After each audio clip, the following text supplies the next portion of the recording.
speaker will be Charles. He will talk a little bit about Web3 and what else, Charles?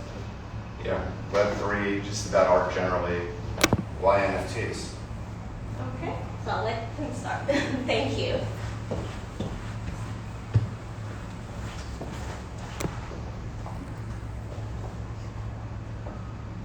Well, what a time to be alive, right? Wow. This is probably one of the best times to be alive. I know if anyone thinks about when they would want to be born or when they'd want to live, it could be all different time periods, but for me, it would actually be in this moment right now. And not even to be dramatic, it's because back in 1991, this thing called blockchain was in a paper, but it wasn't until 2008 where it started to become a reality. It wasn't until 2014 when the first NFT was created. And what does all that mean? Some of you here may not really know much about NFTs, non-fungible tokens. You may not know what ERC20 means, ERC721, or 1155 mean, and you may never need to. But at the same time, NFTs have taken the world by storm, especially in New York, over 15,000 attendees of NFT NYC. I'm an attorney, I'm a featured speaker at NFT NYC, and I've counseled over 35 projects in the Web3 space so far. One of the most for any attorney. That's been my goal. I've been practicing for 6 years, and I've started a soul-making business, did a program at Stanford, Emory Law, represented some great clients, and I realized there was a need. After being published in a couple of journals about emerging tech, there just aren't a lot of lawyers to guide you through and help people understand what they're supposed to do with an NFT. Do you want to buy one? Do you want to create one? Are there legal implications for it? So one of the main things about NFTs is people say that it might be hype. We don't know where NFTs are going to be ultimately, but I can almost guarantee there's going to be some sort of semblance of an NFT. And the reason being is because the blockchain is a ledger filled with different nodes. It's the first time in history that you could record someone's ownership without anybody else. And if you really think about it, it means we always had to rely on banks to tell us where the money is, to keep the record. We always had to rely on art galleries or historians to document the correct art, even though most art, some argue up to 40% are counterfeit. We also, in all other industries, so the underlying technology of the blockchain will be here.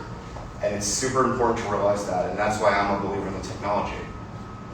So if you're looking to get into NFTs, or you are already, there are a couple considerations that you should have from a legal perspective and just generally.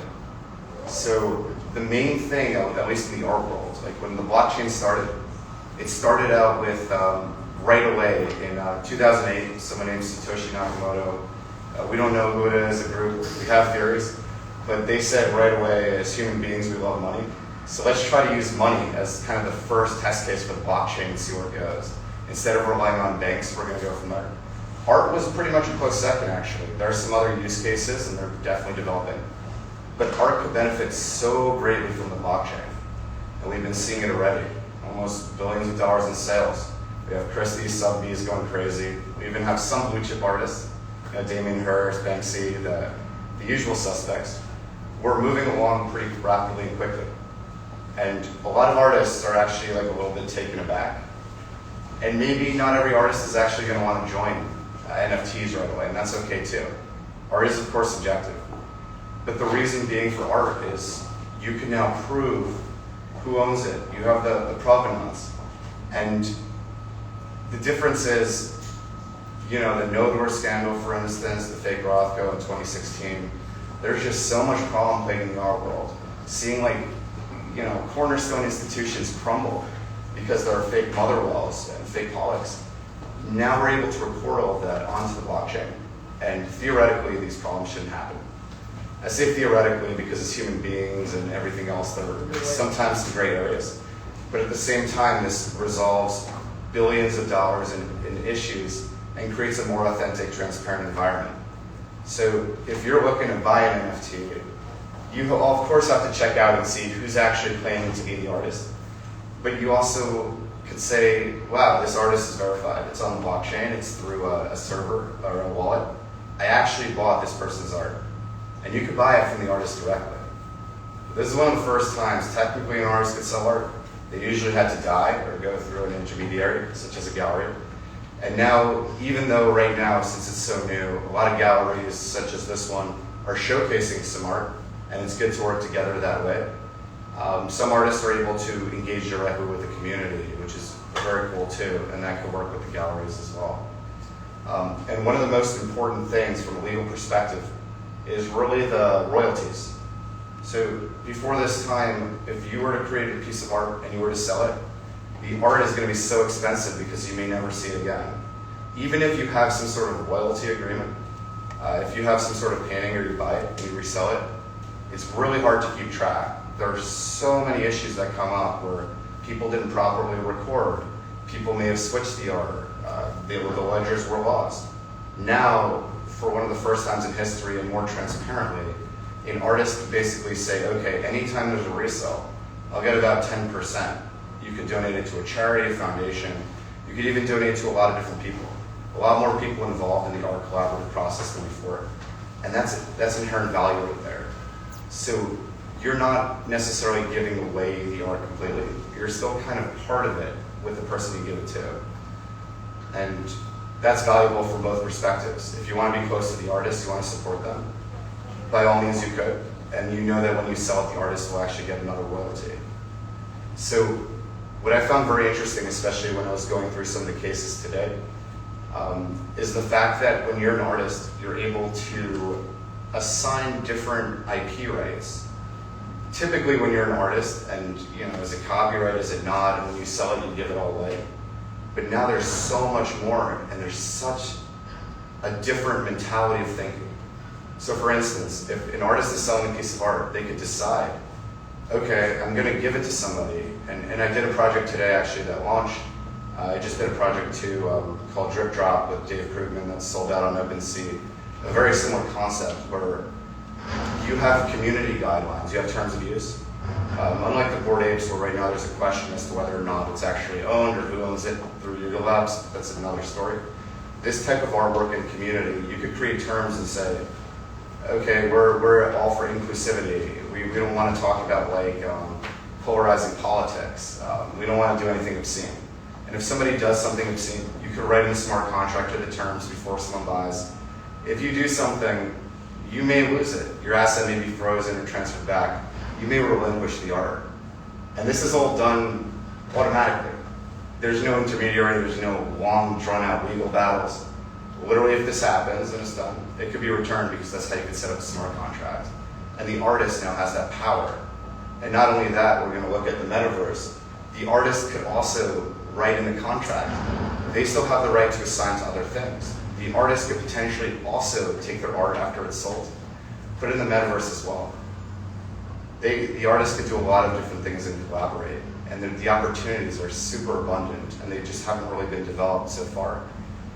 Developed as in there's a lot of opportunity, but if you're going to look at this presentation later, or even Law Cities here, they were featured in Esquire about giving law offices space.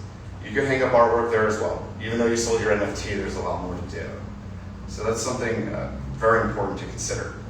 And something else too, which going through this space, I've interviewed at least 10 women in this space in this very gallery, women of Web3, trying to figure out and going through all my clients, like, what is it about Web3 that's different? And the main thing is that we're collaborating, not competing. And if you really think about it, the artists are able to have more control or direct access and contact with their communities. If you're an artist with a great following, you're able to release an NFT, and then anyone else who's involved in the process could be part of this community. They could get to know one another. There are offline events. You look at a lot of different collections. People have yacht parties. People have wellness retreats. It all kind of depends as to what your community is. And legally it's all sound, and you're actually creating so much more inherent value. So if you're looking to be part of a community, that's a reason to buy an NFT. Or even sometimes you can get an NFT for free. There are mental health NFTs where people go on retreats together. There are people who love studying. There's a Chuck E. Cheese NFT as well for people who love Chuck E. Cheese. It's kind of endless. It doesn't need to be some grand scheme. I've worked on, Traxa, which is one of the largest DAOs to solve the logistics problem, and you use NFTs as photos of cargo. a little less exciting than like a nice piece of art, like a Basquiat or something else, that could be done. But the thing about NFTs is you have to reimagine and think about what they really are. So when it comes to community, you have a lot of utility as well. If you're an artist, if you're a fine artist, for instance, one of my clients, her name is Anne-Sophie. She was a traditional French painter for the last 6-7 years, and her cousin was making millions of dollars in NFTs. And to every fiber of her being, she didn't want to do NFTs, especially because she was so proud, and a lot of artists aren't willing to adapt. But she said, I'm going to give it a chance because I'm starving. I'm out in Brooklyn and I have really good art, but it's really hard to sell. So I worked with her, and what she initially did was she had a health diagnosis back in France and had mental health issues. And in France, it's looked down upon to talk about. In America, the culture is different. People love to talk about their mental health. It's a good positive thing, but in France, they weren't. She decided to paint people with mental health issues and record them, either by video or by audio. And any person who she did a portrait, they would explain their story about what happened, what they're going through, and just see it through the painting. So if you were to buy one of those paintings, you get an NFT with it, which unlocks their story. And it just makes it more personal. So there are just a lot of different aspects and ways to think about it, especially in the utility. People are using gated access, especially in the art world. If you don't want to allow everyone to go to some exclusive event, you're able to have an NFT, which is verifiable, and you can have certain people join it or certain people not. And right now, people are actually leasing those as well. So maybe there are certain art parties or galleries, and then you're able to kind of borrow it from someone else as well. So, it's kind of endless in that respect. What I really realized that's interesting and that everyone should really keep in mind as we move forward, this is such a new space, and lawyers don't always like to think, talk, or look about the new space. Some are more so than others now because it's been such a boom in a way. It's really a new development. And you really have to think about, if you are selling an NFT or creating one, what are your terms of use, what are your terms and conditions? Those are the things that people don't usually read. Even when I was in law school, my professor who taught internet law said he didn't read them either. He wants the iPhone, he's just going to get it. But the way I see things shaping up is these community guidelines are actually going to be so impactful and so different. And we're so early, because most of the projects that are following or adhering to these guidelines are mine. There aren't a lot of lawyers doing it yet, but I think that they will. And I think that you have to really think about, before accepting an NFT, what is this community? What's their values? Am I actually going to be a part of it? And if you're selling it, is there anything someone would do that would get rid of it, or that you wouldn't want them to be part of the community? So terms of use, extremely important. They don't even cost a lot of money. They're just one of those things that if you have a website, you're just going to want to have. And there's so many NFT projects out there right now. You look at the Frosties case, you look at all these different, they call it a rug pull, where an NFT is promised and things that happen afterwards, such as land in the metaverse or Cybertruck, one of my clients, and then they just don't do it. Fortunately, I've guided a client who they weren't able to do everything they promised, so there are ways around it. If you have an NFT, you could get access to other things. They moved to a Silicon Valley startup, and with this art, it was all about education, and the more you learn, the better it is. So I created a partnership where anyone who had the NFT before got access to like a metaverse platform, but they got traditional learning. There are ways to uphold your promises, but you also may not want to promise. It's a lot easier to just say, we might do X, Y, Z, we'll leave it to the community, instead of making a promise, because that's what the FBI, that's what the Southern District of New York, that's what the courts are really looking at right now. They're trying to push it to more traditional sense in copyright, etc. But in terms of copyright, we do have a lot of traditional copyright right now. The courts are basically saying that if you rip off someone's NFT and you hold it out as your own. We saw a case with the Birkin bags in Hermes, where it was not your mother's burqa and Birkin bag, not your mother's Birkin. And the courts basically said, it's misleading. The case didn't resolve yet. We kind of see it going in the sense that you don't want to hold out to be someone else. And I think the biggest trap in the community, especially with these all these Bored Apes and all these other NFTs, is what's going on here. There's so many replicas, there's so many duplicates, and it's almost like you as a user have to go and look out for it. There are now like on-chain monkeys that claim to be part of a larger project. And there are a lot of other artists or impersonators out there as well. So even though we have the blockchain, we really have to be sure that it's authentic and who we're working with and who we're buying it from we trust, and we trust the community. So I did want to, I guess, open it up to questions a little bit. But I just want to recap in terms of the authenticity, number one, provenance is super important for NFTs. Like, keep that in mind because this technology is here to stay. The fact that we can verify that is super important.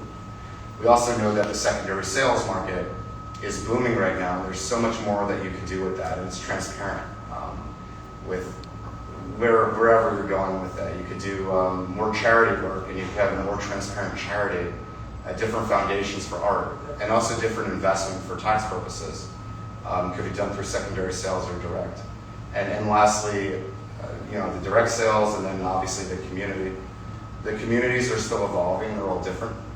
But what's really interesting about Web3 is I'd really recommend everyone get involved in the community.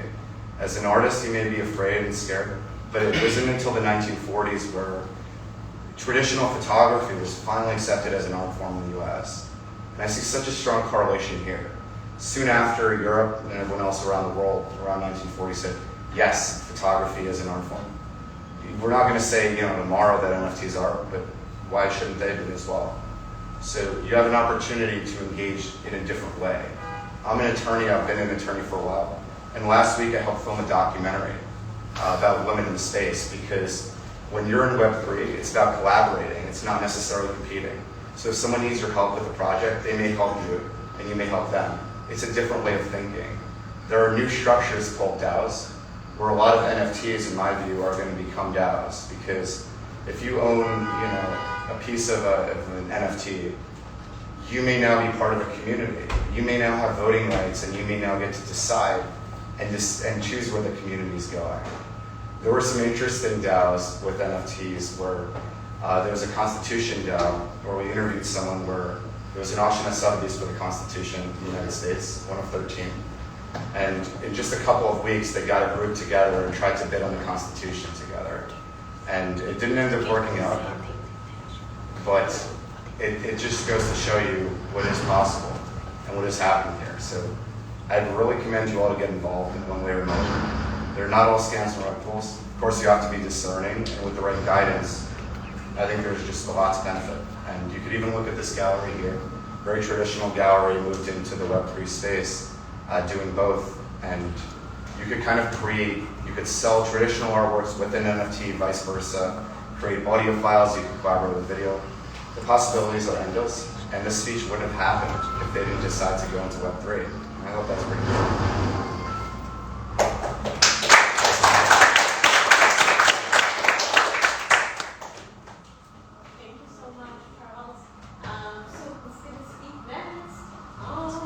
If anyone has a question or two, otherwise. Should we do the questions at the end? Sure. Or Yeah. how do you guys prefer to do it? So yes. Okay. So let's have Mika, and then at the end we'll do all the questions. So Mika is the CEO from Cornerstone Land. He came to this event.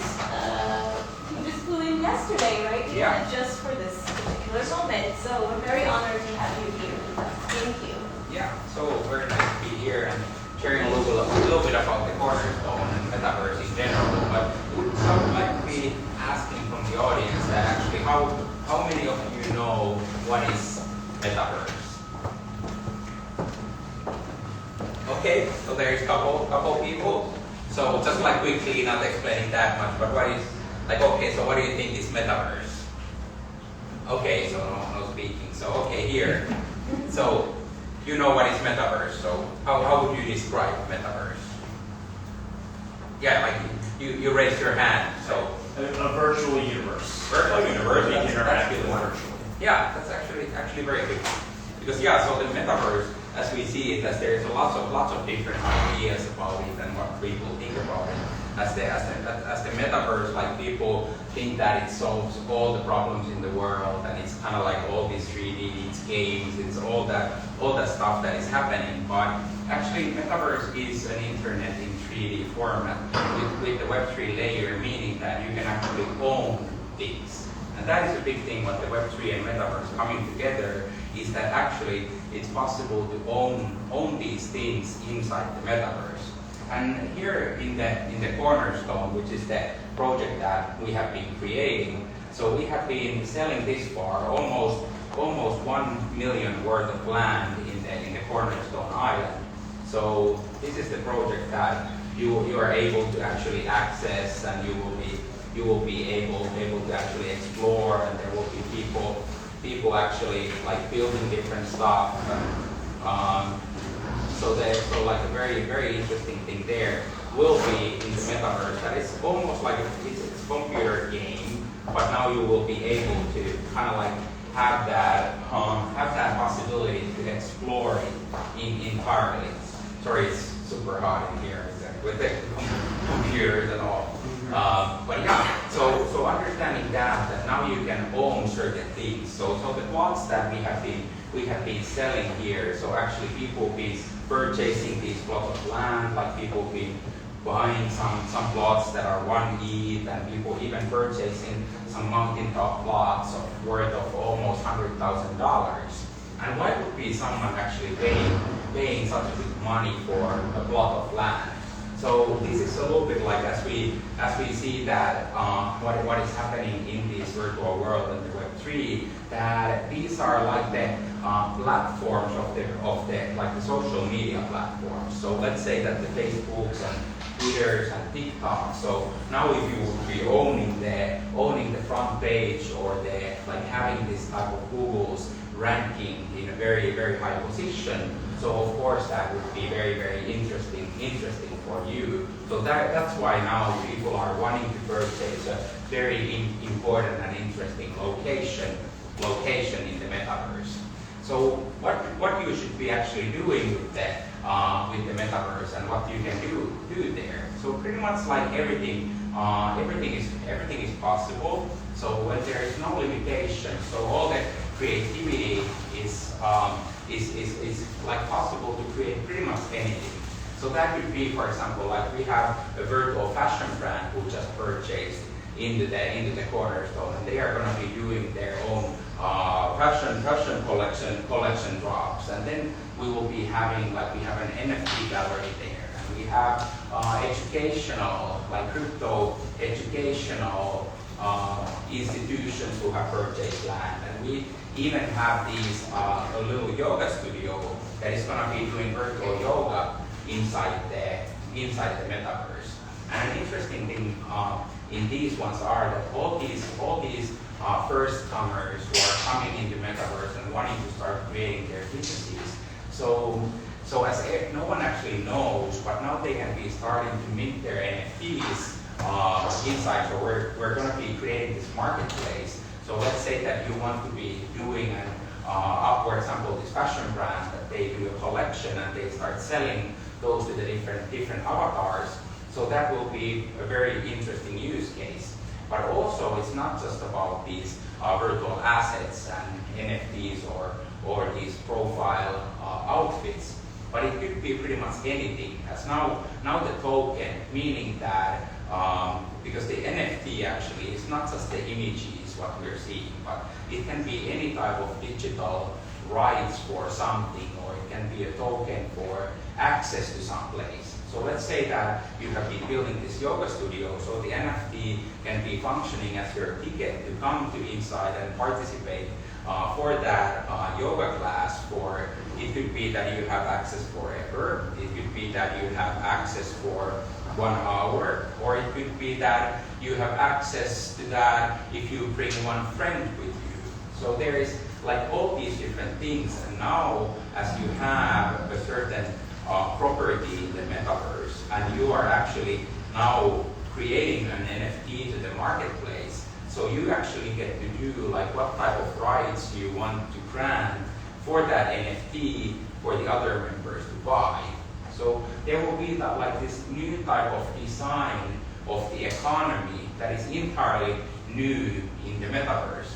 And we have been creating some of these different laws which are very important, as if there would be just everything would be possible, that it would be then giving almost this like a like if there is too much freedom, it's really hard to actually anyone to create an interesting, as creativity always needs a little bit of some limitations. So for example, we have been doing that with the navigation, that you can be walking and running, but now for example the flying, like what here I was just showing that if you're flying, so that will require some energy.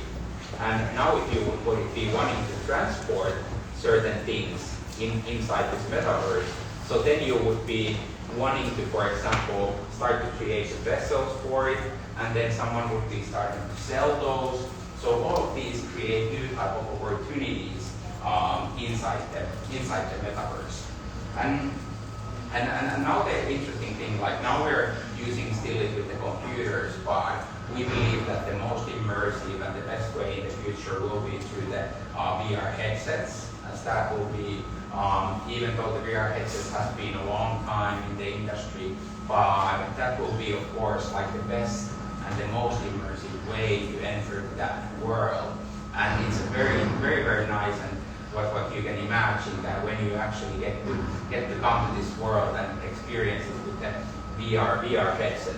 And I'm gonna be just showing, this is our own virtual headquarters inside the cornerstone. So this is something that we have been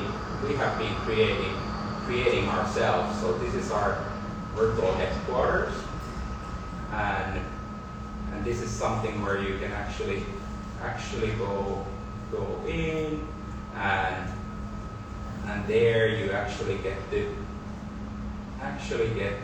go in and explore, and there is some little bit elements that we have been creating, and some of the work that we have been doing. And in the same way, we believe that all these type of art forms that you have been either 3D modeling something, or there is a work that this is actually a work that we created earlier for the motion graphics work. So in the gallery, in the metaverse gallery, it doesn't need to be only about the static art, but it can be all these like different type of things. And when you go close to something, it can give you some new type of features. And when you go and you collect something, so then you could have like a new type of elements that it's giving to you.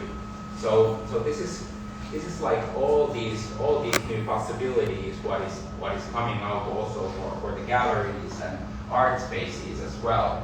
But one thing about like what I'm like really excited about myself in the metaverse is we don't know like all these art and different things that people will be creating is like all the new possibilities for what will come out. As now there is just that we think that there needs to be an element to sell or service to sell. But we're very excited that, for example, let's say that someone does an element that you can use for 20 times. And then if you have been using, so if that has certain value, so if someone has used that for 19 times and there's only one time left to use, so is that going to be that has more value or less value? So it's going to be very, very interesting thing what is going to be happening. Or does that bring value if we write in the blockchain that whose avatar has been actually using that? So if there would be like some famous person who used that certain element, so that would be actually bringing probably the value up for the thing and not making it down. So all of these things and bringing these Web3 things together to the metaverse, so they kind of create that very, very, very interesting synergy there. So these are kind of things, and I'm just going to be showing just a little bit of the island more. So there is about these, for example, physics, which will be very, very interesting thing as well. As now we can play also with the physics of the world. So it can be that it's a certain type of climate, or it can be a stormy weather. And what we're wanting actually to do is that we would be pulling the data from the real world as something is happening in the real world, that would be causing some physical things happening. For example, rain and storm coming. Let's say that there is some type of crisis or heat wave in the world, so it actually brings a storm into metaverse, as now we can track the data, what is happening. And one thing, of course, as I'm from Finland, so we also wanted to feel more home, so there is, of course, even the winter. And an exciting thing that we've been planning, that how we would be able to use green energy of empowering the metaverse, which is a very, very, very energy consuming thing to actually be running this with the virtual machines. So our idea is that when we wouldn't be able to use green energy, so the winter would be coming to the metaverse. So that would be kind of fun thing to remind people that now we're already getting to a certain point that we should be actually starting to control a little bit of the usage to be able to get back to the summertime. So, and also it can be pretty much anything, like also when thinking about the time of the day, like nighttime.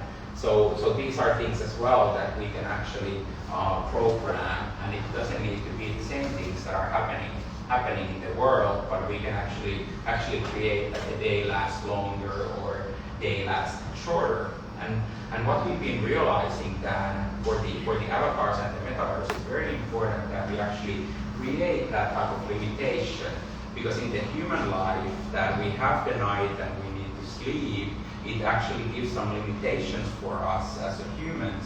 But if that wouldn't be, metaverse is always open and Las Vegas style, and you never need to sleep, so probably people would be just spending time in awesome experiences, and then they would forget to sleep and they stay there 3 days in a row, and then they would die physically because they don't remember to sleep. So it's important to bring these sustainable things also for the human body and mind, so that there would be some limitations. So what we're planning to do with the avatars, that they would be, if they are running and going around the metaverse, so that they will start to get tired and they will start losing the performance, so then you need to take them to sleep, and that will hopefully you don't have lots of different avatars, that you don't just come in and start using another avatar, but you would be actually going in and starting to go to sleep in the real world as well. And some of the founding principles that we have wanted to create for the cornerstone in our metaverse is that it shouldn't be harming the human mind or the planet, so that we come from a sustainable angle, meaning that with that green energy, that if we would be seeing that we already create, potentially even in the smart contract, in the foundational contract of the metaverse, that if it's starting to do certain things, so then it starts to actually make the world, for example, through the metaverse winter, it starts to make it less appealing, so that people would be starting to spend a little bit less time on it, which is a huge risk. But at the same time, we wouldn't be wanting to build a metaverse that would be causing a lot of trouble to the planet. And same thing with the human mind, where social medias went awfully wrong as they were as they created things that we got these huge addictions. And as we're thinking the metaverse, where it's this always open world where you can just enjoy and do lots of cool things and having and collect the coolest art and experience the nicest performances, so people will probably get even more addicted that they have been getting in the social media. So that is a very important thing to how to create those limitations, how to create those rules that people actually would be having a healthy, as healthy balance as possible. At the same time as this is a technology that I'm the most excited about, but I'm also the most afraid of, because it has a lot of risks, and we need to also take those into consideration when we're just in the huge hype of creating everyone entering the metaverse and creating their presence and doing all these cool things. And actually a very fun project that is separate from this one that we're doing together with the group called Meta Amazonia.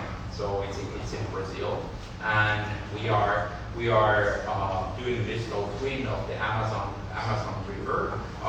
Rivers like communities, a certain area, and there is going to be, through the metaverse, it's going to be visualizing the different projects and educational projects that are happening as we're teaching the local communities how to get new type of ways of creating live food and new ways of practicing and learning new important skills.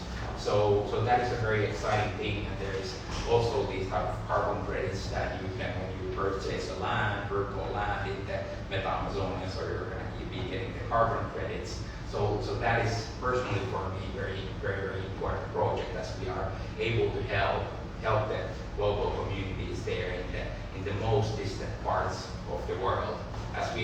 I believe that when we have these powerful technologies and very important things in our hands, that we also need to take up to the consideration the people who don't have possibility to learn about these things and educate themselves without the internet. So being able to take a little piece of that technology there and helping you doing something for good. So that is really what is worth of all of this. But thank you for listening, and the questions will come in the end, so I will be also very happy to answer. Next guest is Tom from Magnetic 3D, and he'll be speaking about 3D technology. And we're just setting up really quickly. Yeah.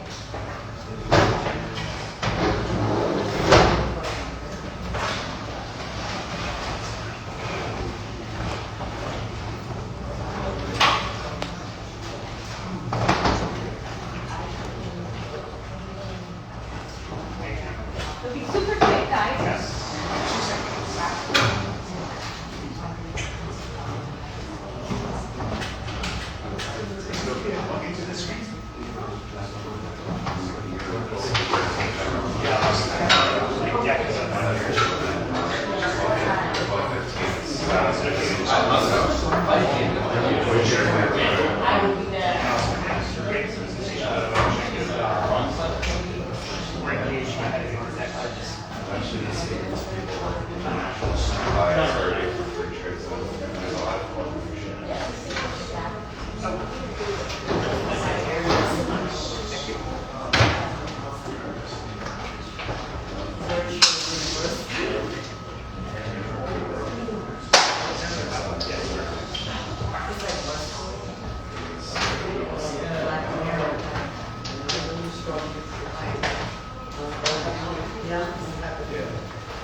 People are coming in.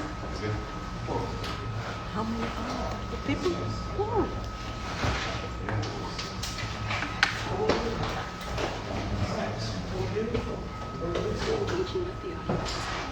Are you guys ready to get started? Awesome. Well, hey everybody, how you doing? I'm Tom Zarega, the founder and CEO of Magnetic 3D. I just want to say thanks to Lucinda and Liz for setting me up with this event. It was a little impromptu, but I really appreciate the opportunity, and thank you for being here. So we're Magnetic 3D, and we're going to tell you, we'll talk a little bit about the idea of 3D NFTs. We heard about a lot of really interesting use cases like metaverse and artwork and whatnot, but all of these technologies are starting to be built in 3D platforms, and Magnetic 3D has built a system that will allow you to create a 3D quasi-holographic version of these displays.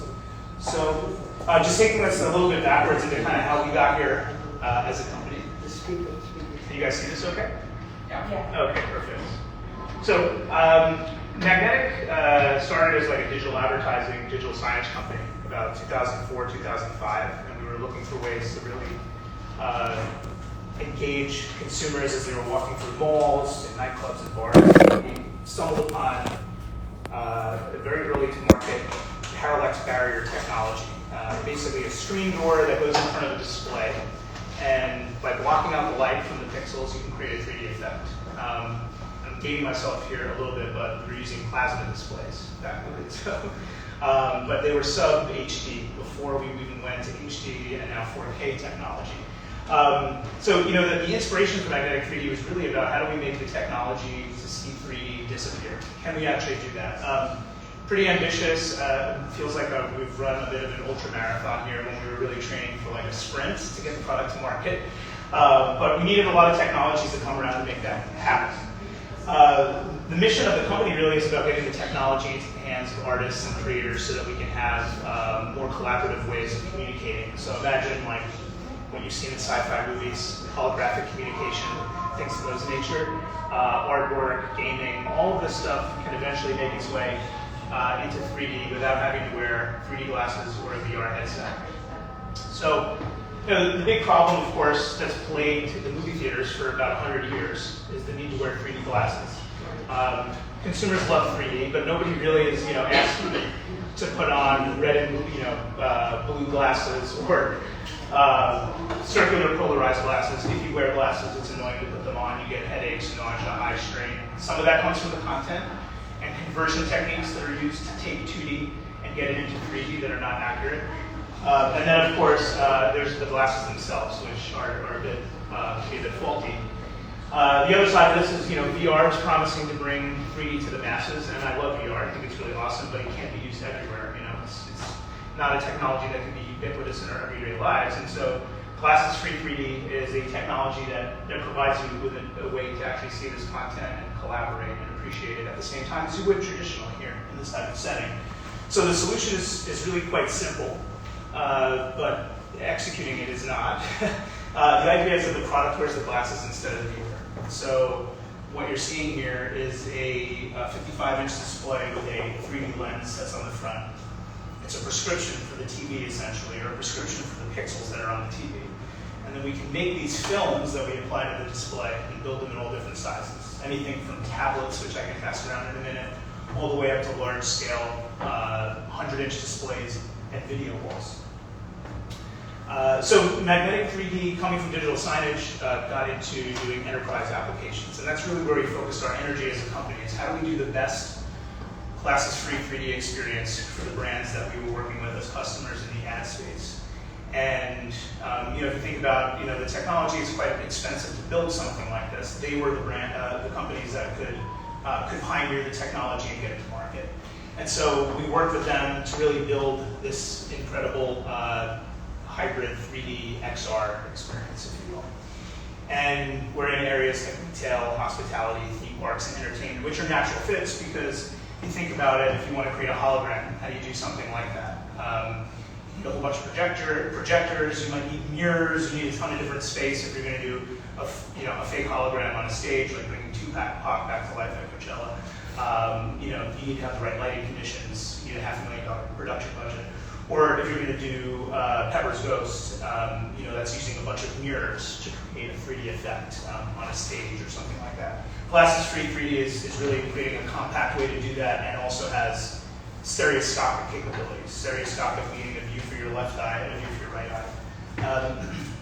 So if anybody here is in tech and they have questions about how the technology works, it's a stack of the embedded electronics inside the monitor that take in the format. An LCD screen, lens is optically bonded to the front of the display. It's all done in a clean room environment, and at the end of the day, you have a system where the TV's wearing the glasses instead of the viewer.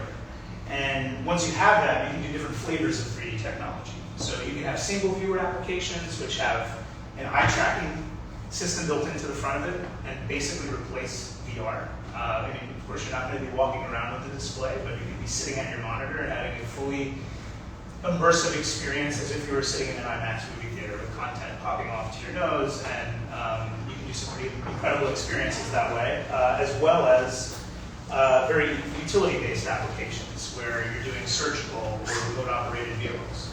And then multi-view is a system that you're seeing now where multiple people can appreciate 3D at the same time as long as they're within sort of the right viewing cone in front of the display. This question comes up regularly, so I'd like to just talk about it and get it out into the open. What about the intellectual property? Where does this come from? How did it all start?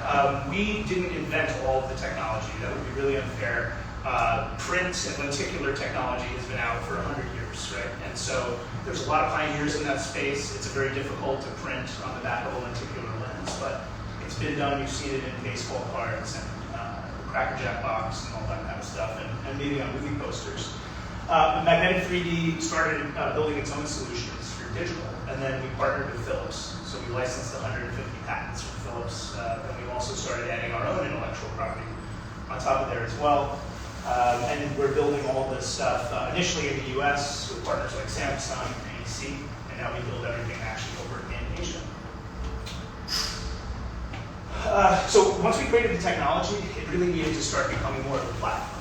So it started as an enterprise solution where we did a lot of the heavy lifting. 80% of it was done by Magnetic. The clients would come to us. We have to do everything for them, create all the content, get their assets and whatnot. But we're moving much more quickly now to a more self-service model where artists and creators can start producing their own content, and they use our tools to do that. So 3D displays, tools such as Unity and Unreal plugins, for example, and then also creative services. And with this technology, you can build any type of device on an LCD screen. So anything from a tablet, which I can pass around here, to give you a feel of what that looks like. There we go. And this is a single viewer application as opposed to the multi-viewer application. But you can build tablets, desktop screens with eye tracking, displays in landscape or portrait format, and video calls. And it's compatible with a lot of technology that's out there. So if you're producing in VR or AR, a lot of that can easily translate to this simply by dropping in a different camera to create the content. So some people would ask, why would I even want to do 3D? It's going to take me more time and energy. Who cares? Well, the value proposition of 3D is pretty incredible. People pay more attention to 3D than they do 2D. There's screens everywhere. It's a novel technology. A lot of people have not seen 3D without glasses before. And a lot of the numbers that we've seen here range anywhere from 1,000 to 2,000% more engagement compared to 2D. And this is with brands that we've worked with. And so we expect that same type of conversion. If you start looking at sales conversion, we expect to see that same type of conversion with selling NFTs. So coming back to the whole 3D NFT idea, you're going to get elongated viewing, and you're going to have more scarcity by having a holographic NFT or 3D NFT than you would if you had a 2D one in that regard.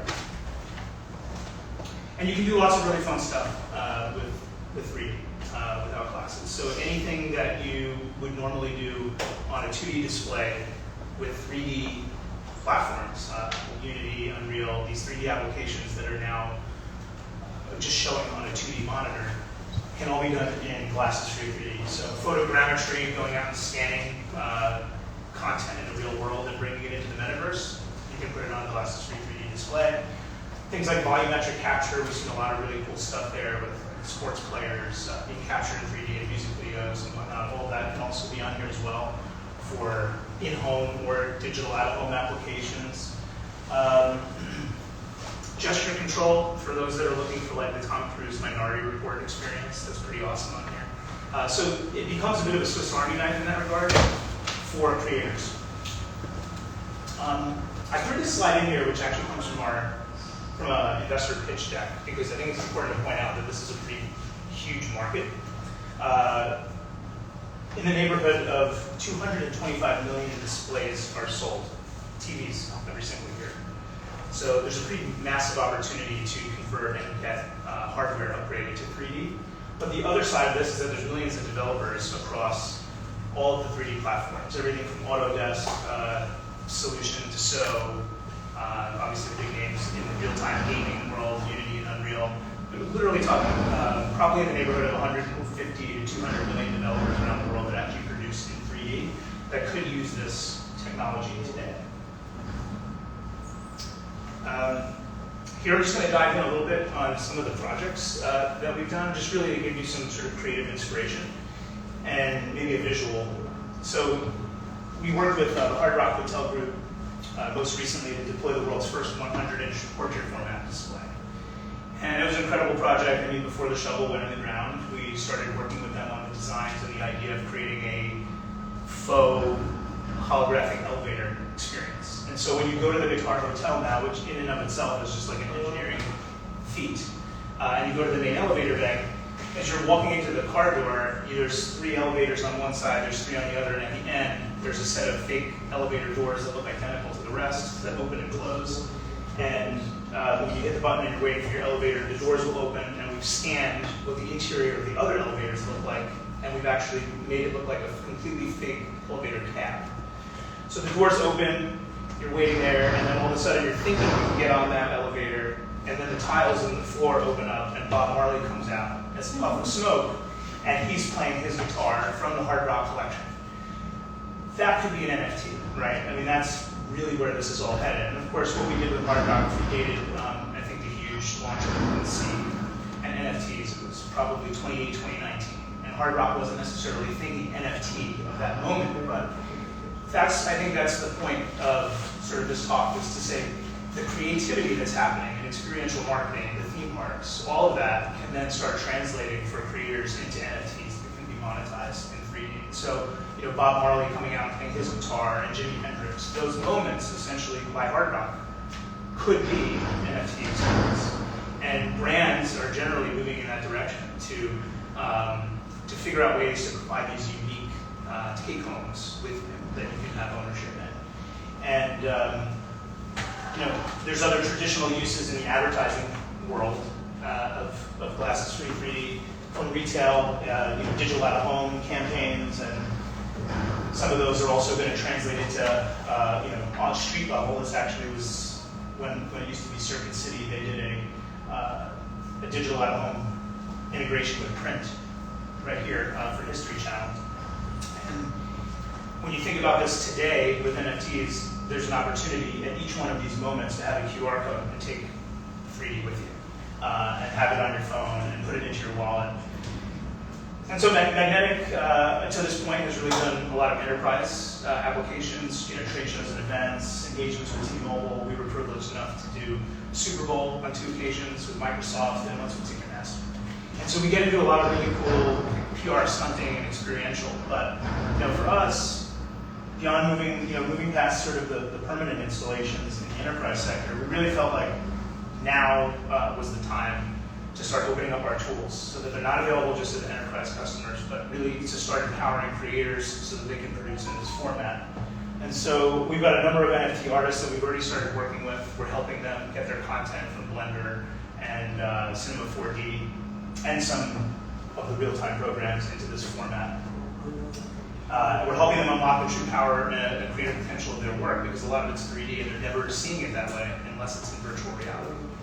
And last but not least, we're helping collections unlock untapped value from their collectors by having premium frames that they can now sell and offer as experiences that you can take home and be the first to have 3D NFTs paired with your artwork in the home.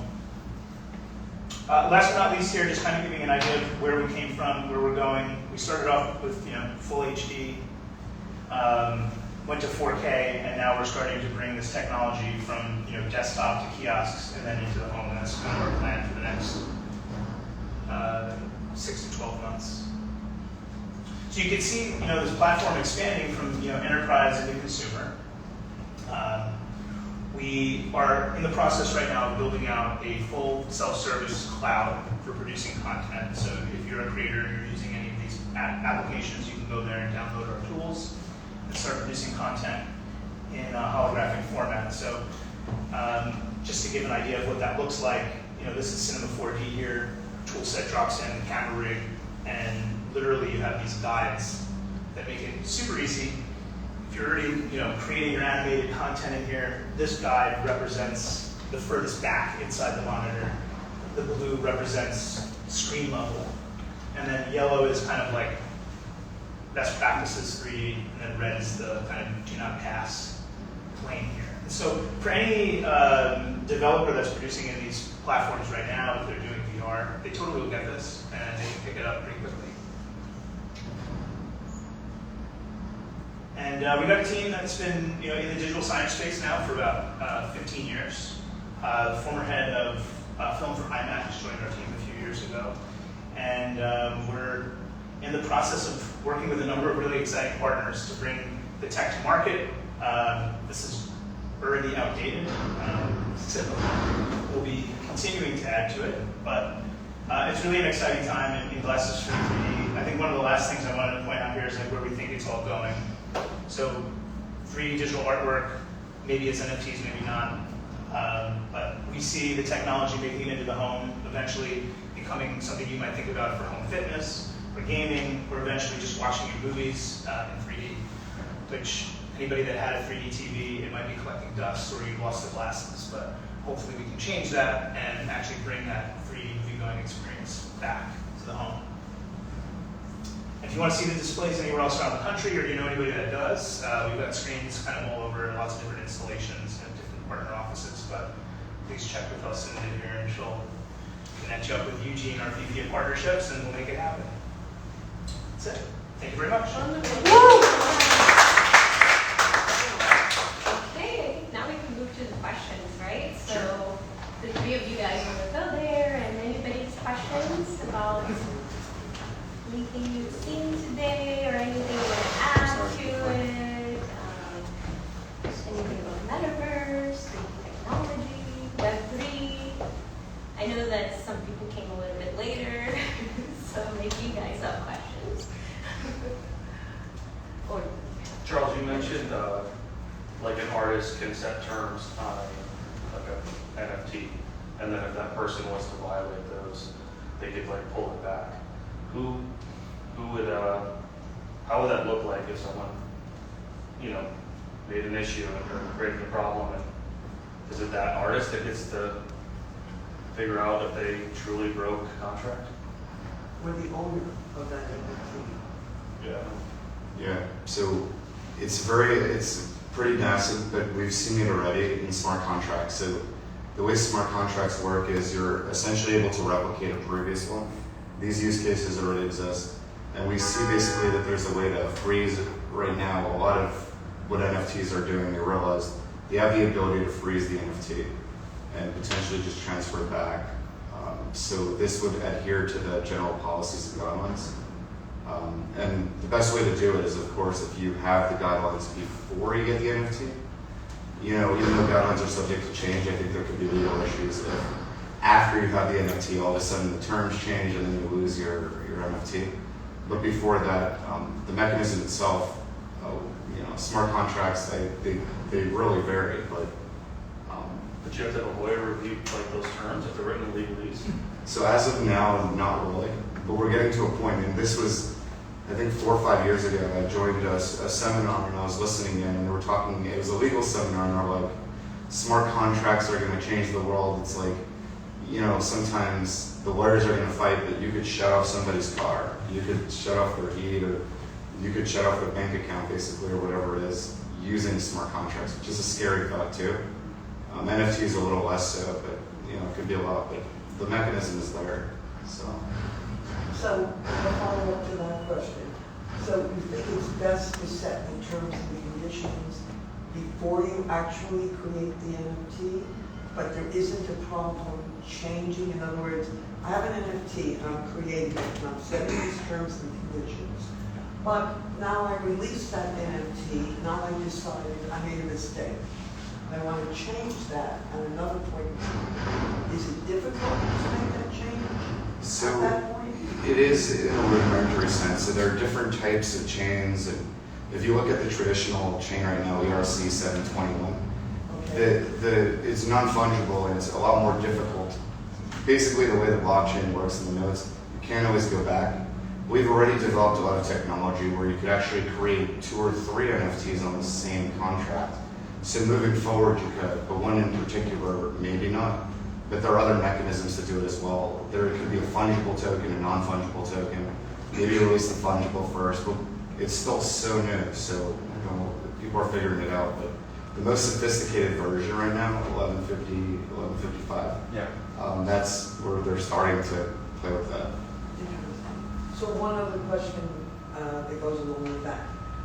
So if you have joint ownership of the NFT, how difficult is that, or how easy is that to divide up ownership between a number of partners who have participated in this creation?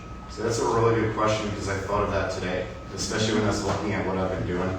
And I thought there needs to be like a kind of a second layer smart contract, and maybe it exists already that I haven't seen, where the smart contract may have some sort of narrow, royalties or who owns what, but then you could be a little more sophisticated on the second layer. I just really haven't seen it yet. I looked into it a little today, I didn't see it, but I think that there just has to be more development in a layer. Becoming, right? Yeah, I don't know, but I thought that's a necessary layer if it's not there already. One very interesting thing about the smart contract when we're doing our smart contract for the land parcels in the cornerstone was that at first we were thinking like all type of things, adding a lot of stuff, but then closer we came to actually minting those and actually closing that blockchain, and so we realized like we want to start taking stuff away and only the essentials. So we first thought about that we're gonna put some, if you own this land parcel, which is the metaverse address, but then we realized we don't have it figured out yet, we cannot do that. How much you own soil in that area is like okay, too complicated, and then we ended up just doing like the basics, which is that okay, you own that this is the address where you own it, and this is the land parcel name and how much square meters or square feet you actually have. Because we had like 5 to 6 items more, but then we realized that you're going to be writing that to blockchain. You don't want to be kind of like putting stuff that might be you don't know yet that might be changing. Do you get air rights in your? Yeah, that's like a certain yeah. So there's a certain amount of building rights and air rights, and also underwater rights. So that's actually very interesting. It needs the point of egress to go through your property to get to. Yeah, exactly. And how high? But actually, like it's going to be the floating because we have this in-game energy that is like gas in the Ethereum what we have. So that makes things float. So if you have heavier, you want to put your house flying, so you need to use that energy, and that's going to cost you.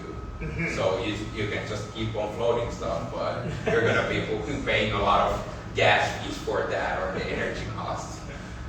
Very cool. Yeah. Charles, I got a question about the DAOs you mentioned earlier. Yeah. How do you explain the difference between a DAO and a typical corporate structure with shareholders? I mean, I know it sounds good in theory, community and that, but what's the differentiation?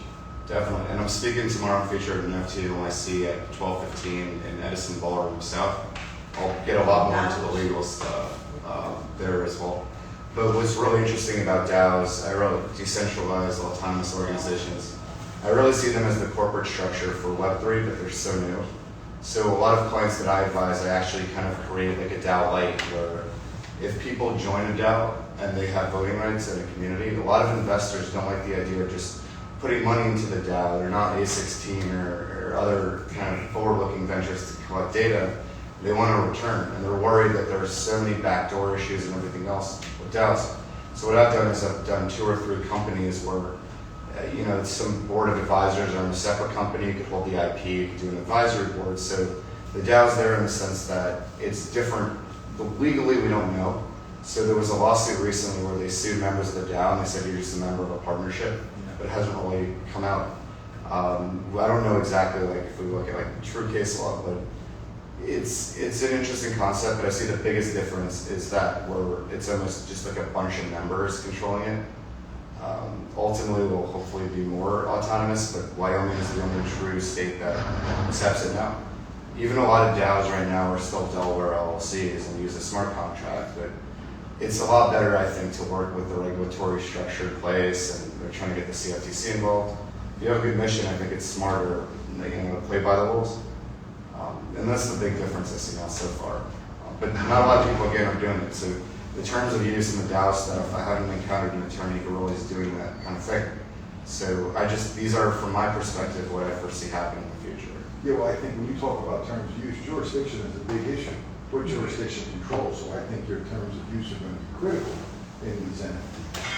Yeah, and not only that, there are a lot of issues right now about not verifying who actually is tampering with the blockchain. Or there was a big lawsuit with 2 big firms, and one of them said you can't prove who actually stole or hacked the NFT.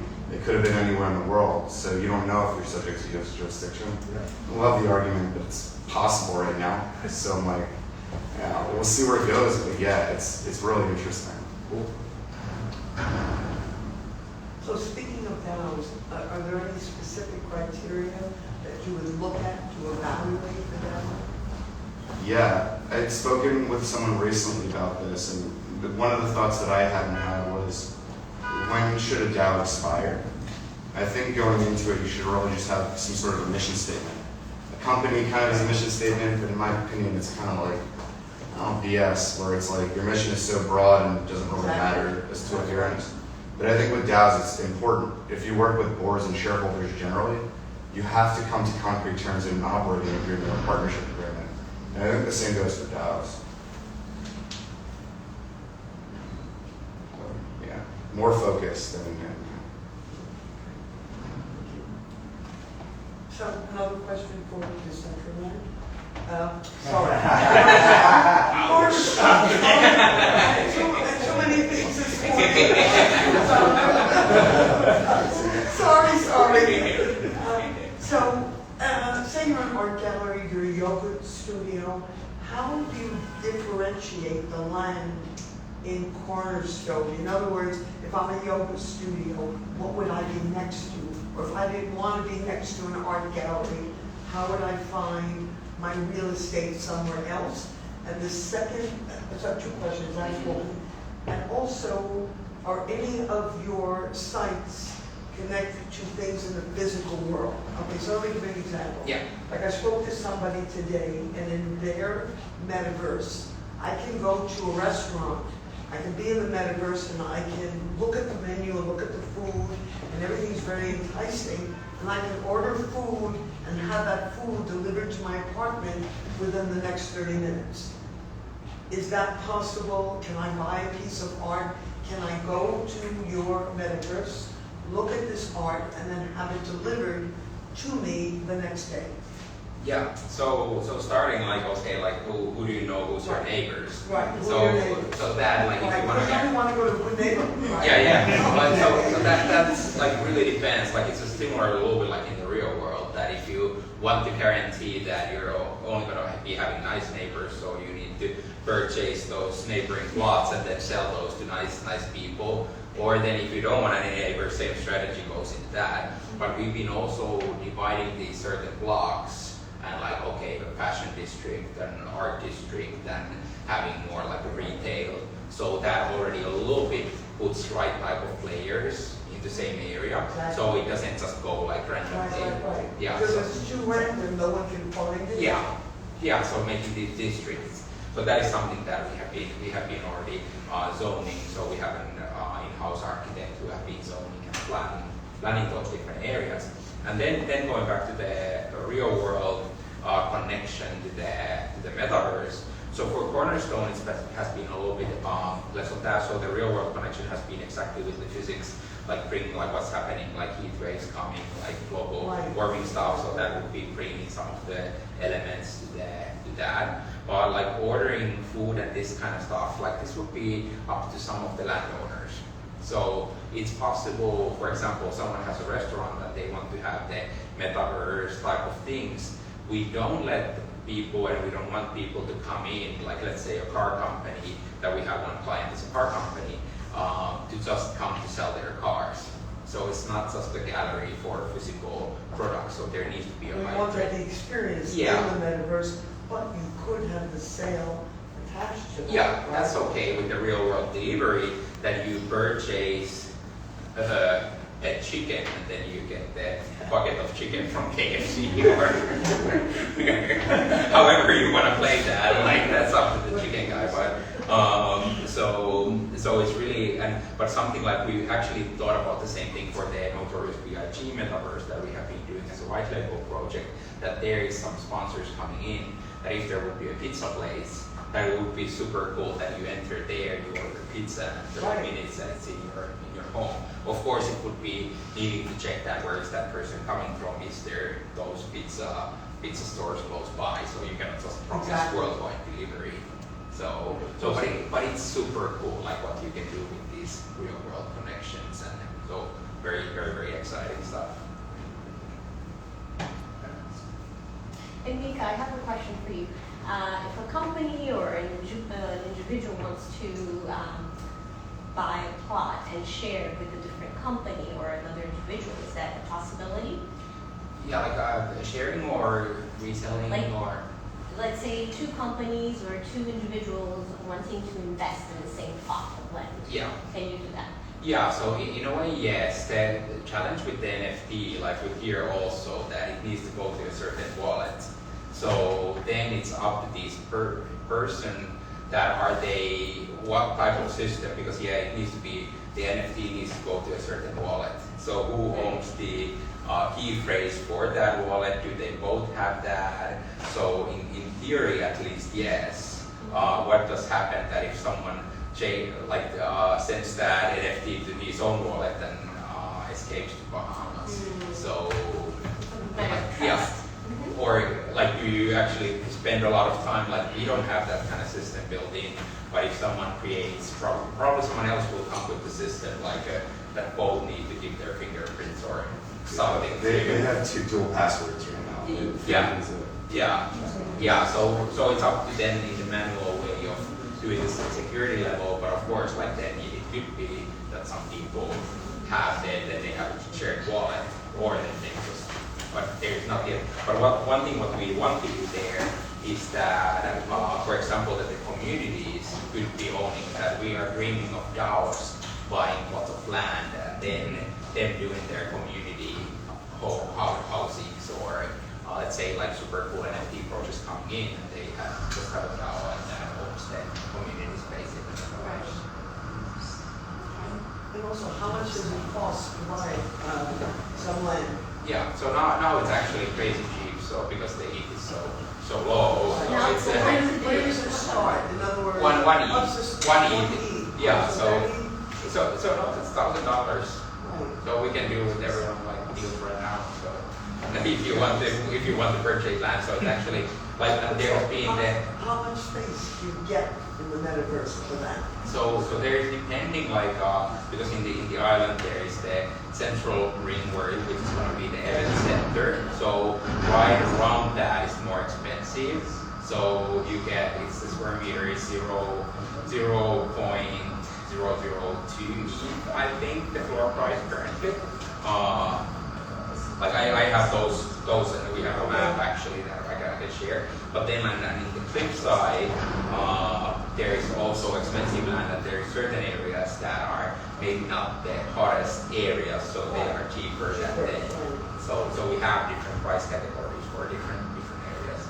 But it's extremely cheap when you compare it to decentral land. We love I saw you were doing the snow.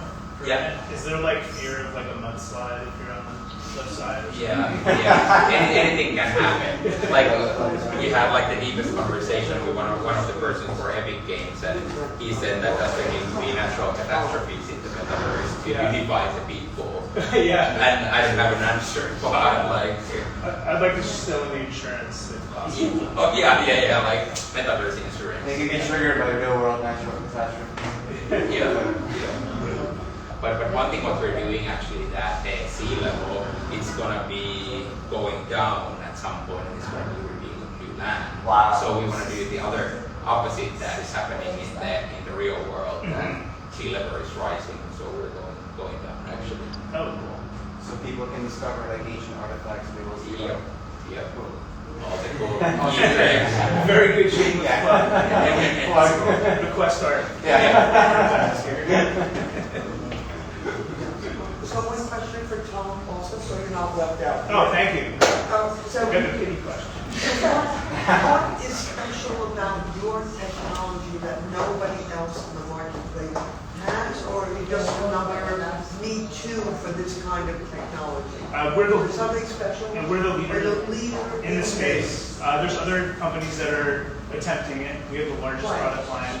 It's end-to-end. You create content for one system that works across all devices. Oh, so that's important. Yeah, very important. It's industrial grade, so it's meant for 24/7 operating environments. So that's where it came from. consumer made. There may be some changes to the product style, but for the most part, those are the main features. Probably best software tools, if you will. And then, of course, the intellectual property is a really important piece of it. The optics that we're building in are top notch. We're choosing the best LCD displays, all of that stuff. For sure. And then where does the price start? Oh, Say it's, great question. Yeah, great question. So we kind of we envision with NFTs and taking the product to the home that it's going to need to have a frame around it, like an art frame. It's going to need to have the app so that you can control your content and change it in and out. Figure like with a 2-year plan, access to the work and the piece delivered to you from our factory. It's going to be around 15 to 20,000 approximately, depending on what size screen you need for the system. so it's not really for the mass market yet. Definitely not mass market product. It's special, and the artwork that goes on it will be special, curated with artists that are really going to produce high quality pieces for this format. And then maybe one day, it'll work for gaming and metaverse, in ubiquity. But I think for now, it's going to be really targeted applications in our world. So let me ask you something. Could you take that technology so the new Samsung TVs are going to have a component built in so that you can watch your NFT on your home television screen, right?